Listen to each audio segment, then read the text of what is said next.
नमस्कार दोस्तों, एक बार फिर से पायस आयुर्वेदा पे आपका स्वागत कर रही हूँ।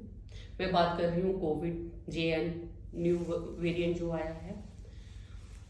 इसके सिम्टम कुछ कुछ कोविड के ही हैं। अफेक्ट कर रहा है मेनली लंग्स को। इसमें फीवर वगैरह ज़्यादा नहीं है, बट इसकी जो खांसी और जो इसकी लंग्स के ऊपर इफेक्ट है वो बहुत अजीब सा, बहुत बुरा सा है। आपको ऐसी फीलिंग आती है कि आपके जैसे लंग्स में कुछ चिपक गया है और वो निकल नहीं रहा। आपके ये लंग्स हैं ना। और मैंने कोविड के टाइम पे जो मैंने बुक लिखी थी उसमें मैंने यही चीज़ें सारी एक्सप्लेन करी हुई हैं कि ये कैसे इफेक्ट करता है हमारी बॉडी को। अभी मैं शॉर्ट सा दे रही हूँ। अभी मैं बोल रही, बहुत सारे लोग हमें ये बोलते हैं कि आप डॉक्टर होकर भी बीमार हो जाते हो, तो उसका ये जवाब देना चाहती हूँ कि डॉक्टर होना या एक फिजिशियन होना वो मेरा एक प्रोफेशन है। बॉडी मेरी भी आप लोगों की जैसी है। अगर और जो लोग मुझे जानते हैं उनको पता है कि मैं पल्स डायग्नोसिस करती हूँ, तो मुझे बिल्कुल पेशेंट का हाथ देखना होता है, पेशेंट का हाथ पकड़ के रखना होता है।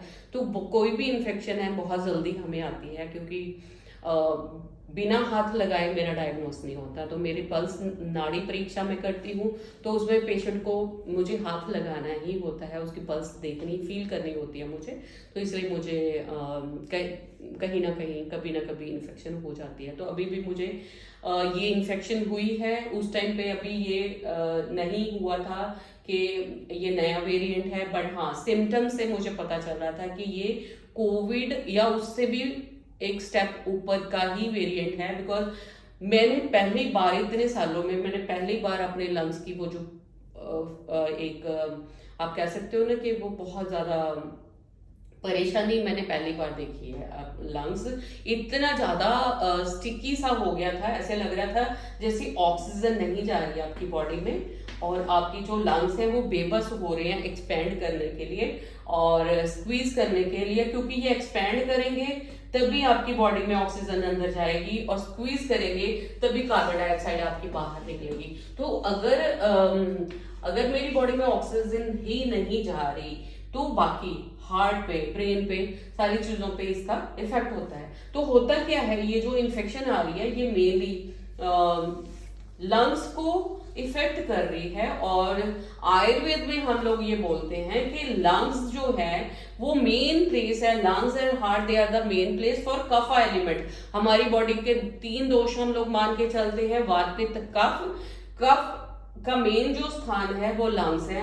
अदरवाइज लोग हम बोलते हैं कि कफ की जो जगह है बॉडी फ्लूइड्स, म्यूकस, ये इम्यूनिटी को रिप्रेजेंट करता है। हमारा जो डिफेंसिव मैकेनिज्म है वो सारा कफ एलिमेंट में आता है। कफ एलिमेंट की क्या पहचान है कि बॉन्डिंग, अटैचमेंट्स, ये इसके जो है इसकी नेचर है कि अटैचमेंट्स देता है ये हमें कफ एलिमेंट बॉडी में। और कहीं पे भी ये 5 तरह के हैं। तर्पक कफ है जो मेरे ब्रेन को, और आप देखेंगे कि जो कोविड ने भी और ये जितने भी आजकल वायरल इन्फेक्शंस आती हैं इन जगह पे ही इफेक्ट करती हैं। मैं बताऊंगी कैसे। ये मेनली हमारा जो है तर्पक कफ, सबसे पहला जो आता है तर्पक कफ।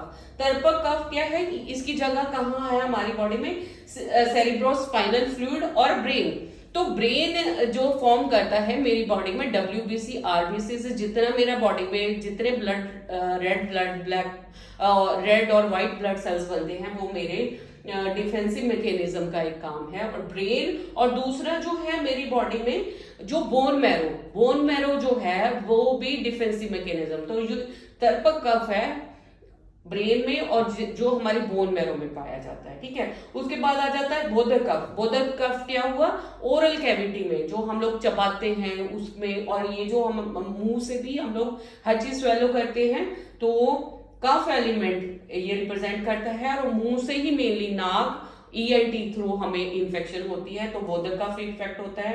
तीसरा श्लेष्मक कफ, जितने हमारे लिगामेंट है, कार्टिलेज है। आप देखोगे इतनी आजकल इन्फेक्शन, कोई भी नाम ले लो आप, चिकनगुनिया ले लो, डेंगू ले लो, या ये इन्फेक्शंस ले लो, ये हमारी बॉडी में इतनी वीकनेस करके जाती है कि बॉडी पेन ठीक होने में इतने महीने लग रहे हैं पेशेंट को, और कईयों की तो बिल्कुल ठीक ही नहीं हो रही। तो इतना हमें बोन मैरो तक जाके उनको स्ट्रेंथन करना पड़ता है, तब जाके बॉडी में से पेन्स निकलती हैं बाहर। फोर्थ आ जाता है फिर हमारा क्लेदर कफ, जो जितनी भी मेरी बॉडी में म्यूकोजल लाइनिंग है, जितनी मेरे लंग्स में, जितने मेरे हार्ट में, क्योंकि हर जगह एक म्यूकोजल लाइन है जो हमारे बॉडी को, हमारे इंटरनल ऑर्गन्स को इंटैक्ट रखती है, तो दैट इज क्लेदर कफ। और जो हम लोग, जब हमें खांसी होती है, जो कफ निकलता है ना, वो क्लेदर कफ निकलता है। वो हमारी म्यूकोजल मेम्ब्रेन होती है जो इरिटेट हो के निकलनी शुरू हो जाती है, ठीक है। तो ये जो पांचवा जो अवलंबक कफ है, वो जो है लंग्स और मेरा हार्ट, ये जो चेस्ट एरिया आ जाता है, वो अवलंबक कफ का स्थान है। और जो कोविड इफेक्ट कर रहा है मेनली, क्योंकि this is the main place, अवलंबक कफ को इफेक्ट कर रहा है। और उसी के साथ आप देखोगे कफ की जितनी जगह है वो सारी इन इन्फेक्शन से अफेक्ट हो रही है।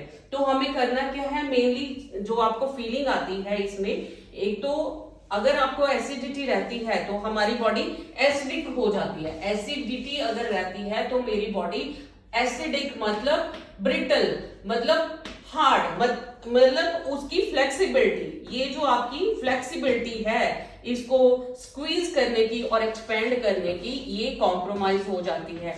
तो वो लंग्स की भी होती है, वो आपके हार्ट की भी होती है। आपने देखा आपका बॉडी में हाइपरटेंशन होती है, एसिडिटी स्टार्ट करती है हाइपरटेंशन को, क्योंकि आपकी बॉडी स्टिफ होना शुरू हो जाती है, आपके हार्ट को जो है एक्सपेंड करने में दिक्कत होनी शुरू हो जाती है। जब इसको एक्सपेंड करने में दिक्कत होनी शुरू हो जाती है तो इसको ब्लड प्रेशर रेज करना पड़ता है ताकि पूरी बॉडी में आपका ब्लड प्रेशर जाए।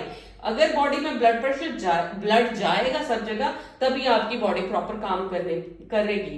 तो उस, क्योंकि हार्ट पे जोर लगना शुरू हो जाता है आपका, तो हार्ट जो है हाइपरट्रॉफी होनी शुरू हो जाती है हार्ट की। और ये जो हमारी ये जितनी लाइनिंग है, इसमें भी हमें ब्लड चाहिए, तभी आपका जो हार्ट है वो स्क्वीज होगा और एक्सपेंड होगा। तो इसकी फ्लेक्सिबिलिटी जो है लंग्स की और इनकी कॉम्प्रोमाइज होती है। जो लोग सिगरेट वगैरह पीते हैं उनमें भी ये जो लाइनिंग है ये हार्डन होनी शुरू हो जाती है।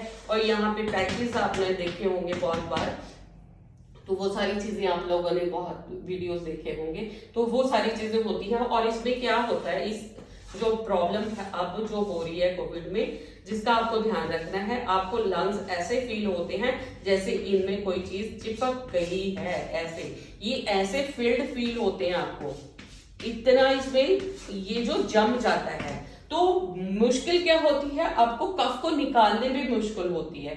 तो इसलिए मैं बोलती हूँ कि अभी से मेरे वीडियो बनाने का मकसद ये नहीं है कि आप कल बीमार हो तब आप मेरी वीडियो देखो। आप अभी से अपना तैयारी शुरू कर लो, अपने आप को प्रोटेक्ट करना शुरू करो।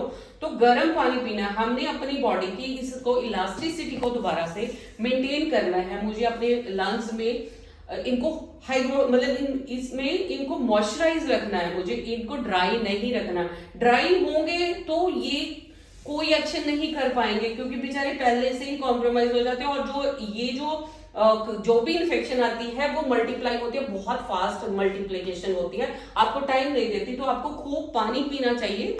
जो प्रिकॉशन है ये है, जो कफ का स्थान ऐसे इन्फेक्शन हो रही है, आपके लंग्स ऐसे स्क्वीज हो जाते हैं कि वो खुलते नहीं, मुश्किल से खुलते हैं।